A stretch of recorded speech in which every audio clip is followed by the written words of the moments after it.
explorers, welcome back to our channel. I hope you all are doing well. So let us begin with the chapter number 11 of grammar, and the name of the chapter is subject verb agreement, right? So let's see what kind of agreement is this between the subject and the verb, right? So when we write or speak a sentence, we have to make sure that the verb matches the subject. कि जब भी हम लिखते हैं या फिर बोलते हैं एक सेंटेंस, तो हमें ये श्योर करना होता है कि जो वर्ब है वो सब्जेक्ट के साथ मैच करे, right? A verb must agree with its subject in number and person, कि एक वर्ब जो है वो अग्री करना चाहिए सब्जेक्ट में उसके नंबर और उसके पर्सन के साथ, right? The subject of a sentence is either plural और सिंगुलर, कि एक सेंटेंस का सब्जेक्ट या तो प्लूरल हो सकता है या फिर सिंगुलर हो सकता है. If the subject is a pronoun, अगर एक सब्जेक्ट एक प्रोनाउन है, it may belong to the first, second और थर्ड पर्सन, तो वो एक फर्स्ट, सेकंड या थर्ड पर्सन को बिलोंग कर सकता है. The verb in a sentence must agree with the subject in number और पर्सन, तो उस सेंटेंस में जो वर्ब होती है वो हमेशा सब्जेक्ट के साथ मैच ऑन होनी चाहिए नंबर में और उसके पर्सन में, right? If the subject is singular, the verb denoted must be singular as well, कि अगर सब्जेक्ट जो है वो सिंगुलर है तो जो वर्ब है वो भी सिंगुलर ही होनी चाहिए. If it is plural, the verb should be plural, कि अगर वो प्लूरल है तो वर्ब भी प्लूरल होनी चाहिए. If the subject is a pronoun, the verb must agree with the person और द प्रोनाउन, कि अगर जो सब्जेक्ट है वो एक प्रोनाउन है तो जो वर्ब है वो अग्री होना चाहिए पर्सन या फिर प्रोनाउन के साथ. तो एग्जाम्पल्स यहाँ पर दिए गए हैं. He has opened a medical store near the main road, right?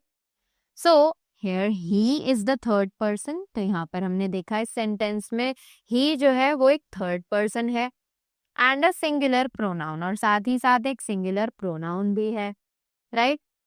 The verb has agreed with it in the number और person, तो इसीलिए जो verb है उसके साथ वो भी उसके नंबर और person के साथ मैच हो रही है. Grace and Sam are collecting money for the orphanage, कि ग्रेस और सैम जो है वो कलेक्ट कर रहे हैं मनी ऑर्फिनेज के लिए, correct?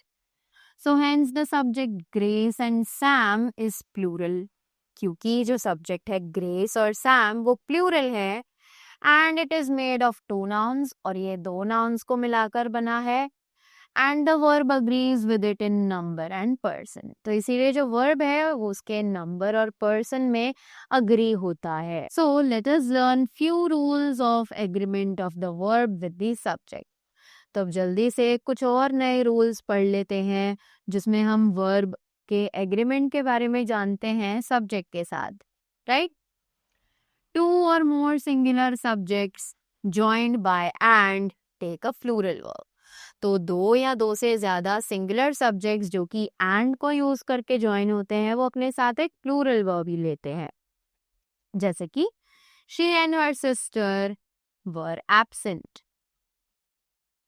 Time and tide wait for none. Sometimes two objects are taken as one idea, then the verb is taken singular. कि कभी कभी ऐसा भी होता है कि दो सब्जेक्ट जो है उन्हें एक आइडिया की तरह कंसिडर कर लिया जाता है, तब जो वर्ब होता है वो सिंगुलर होता है, सिंगुलर कंसिडर किया जाता है. जैसे कि एग्जांपल्स हैं slow and steady wins the race. Bread and butter is a complete food. When two singular nouns refer to the same person or thing, the verb is taken singular. कि जब दो singular nouns refer करते हैं same person या फिर thing को, तो जो वर्ब है वो सिंगुलर ली जाती है. Example, the poet and philosopher has arrived. The actor and writer is awarded. Right? Now, let's remember what they are saying in this box? If the article is used once before the noun, कि अगर article use किया जाता है noun से पहले, right, the verb is in the singular form, तो जो verb है वो सिंगुलर फॉर्म में होगा. If the article is mentioned twice before the nouns, अगर एक आर्टिकल 2 बार मेंशन किया गया है एक नाउन से पहले, तो the word that follows is in the plural form. तो जो वर्ब होती है वो प्लूरल फॉर्म को फॉलो करती है, right. Examples: the poet and the philosopher have arrived, right? The actor and the writer are awarded. Two singular nouns joined by and are preceded by each or every, the verb is taken singular. कि अगर 2 singular nouns join की जाती हैं and के साथ और precede होती है each या every से, तो जो verb उनके साथ यूज होती है वो singular होती है. Examples: every man and every woman in the village was scared. Correct? Each day and each hour brings us a new hope. 2 or more singular subjects connected by or, nor, either, neither, her take a singular verb. कि 2 या 2 से ज्यादा singular subjects जो connect होते हैं by, or, nor, either, neither, her, इन सभी के साथ एक सिंगुलर वर्ब यूज होता है. Example: either Bill or Mike is wrong. Neither Kate nor Sarah was present in the class. If nouns are joined by with or as well as, the verb agrees to the first noun, right? कि अगर nouns जो है वो join किए जाते हैं with या फिर as well as से, तो जो verb है वो agree करता है first noun के साथ. If the first noun is singular and the second noun is plural, the verb remains singular. कि अगर first noun singular है और second noun plural है, तो जो verb है वो singular ही रहेगी. Example: iron as well as gold is found in India. The king with his soldiers was killed, right? Next, a collective noun takes a singular or plural verb according to the sense. कि एक collective noun जो है वो अपने साथ एक singular और plural verb use करता है according to the sense, right? Sense के according.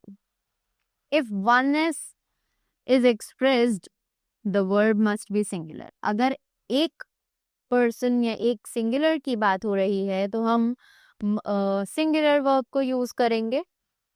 If the individuals of the collection are considered, verb must be plurals. अगर individuals of the collection consider किए जा रहे हैं तो हम वहाँ पर verb को plural में use करेंगे. जैसे कि the majority were in favor. The police have not made any decision. The council as one meets today. Right? The council individuals of the collection that met in the town hall were there for the meeting. When a plural noun denotes a specific amount considered as a whole, the verb is singular. कि अगर एक plural noun denote किया जाता है एक specific amount से और उसे एक पूरा होल कंसिडर किया जाता है, राइट, तब जो वर्ब है वो सिंगुलर होता है. Examples: 1,000 rupees is a good amount for the gift. Correct? Next, some nouns that are plural in form and singular in meaning take a singular verb. अब ऐसे nouns जो कि forms में तो plural होते हैं पर उनका meaning actual में singular होता है, वो भी अपने साथ एक singular verb को carry करते हैं. Examples: the news is true. Politics is a profession these days, right? So, that was all about the chapter. I hope you all enjoyed it and you all got the things well.